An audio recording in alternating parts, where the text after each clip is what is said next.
শ্ৰদ্ধাৰ আজিৰ সভাৰ সভাপতি মহোদয়, উপস্থিত সহকৰ্মী শিক্ষক শিক্ষয়িত্ৰীসকল আৰু মোৰ মৰমৰ ছাত্ৰ ছাত্ৰীসকল, আজি এই পবিত্ৰ ক্ষণত পোনপ্ৰথমে মই মোৰ আদিগুৰু পিতৃ মাতৃৰ লগতে জীৱন বাটত লগ পোৱা প্ৰতিজন শিক্ষাগুৰুক সশ্ৰদ্ধ প্ৰণাম জনাইছোঁ। আমি সকলোৱে জানো আজি ডক্টৰ সৰ্বপল্লী ৰাধাকৃষ্ণনৰ জন্মদিন। তেখেত একাধাৰে শিক্ষাবিদ, দাৰ্শনিক আৰু ৰাজনীতিবিদ আছিল। কিন্তু তেখেতে নিজকে এজন শিক্ষক হিচাপে চিনাকি দিবলৈ ভাল পাইছিল। তেখেত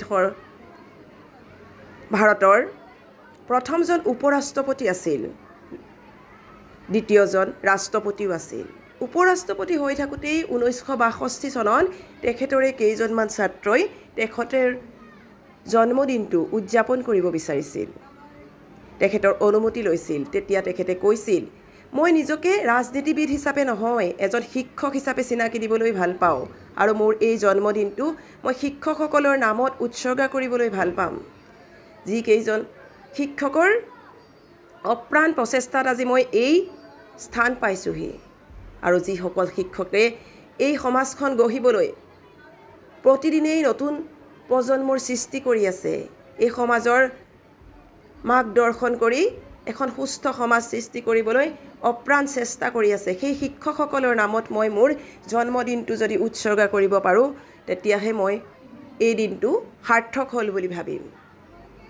তেতিয়াৰে পৰা 1962 চনৰে পৰা ভাৰতত এই 5 ছেপ্টেম্বৰ দিনটো শিক্ষক দিৱস হিচাপে পালন কৰি আহিছে।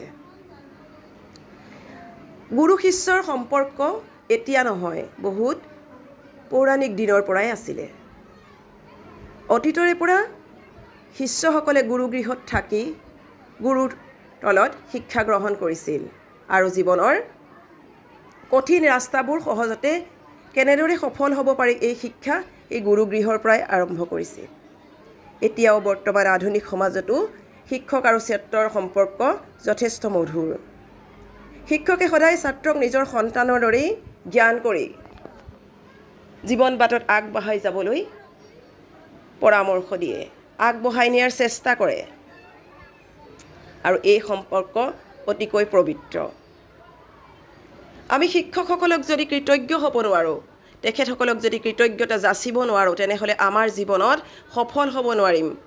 এই ক্ষণতে মই তেখেতসকলক শ্ৰদ্ধা নিবেদন কৰিছোঁ, যিসকল শিক্ষকে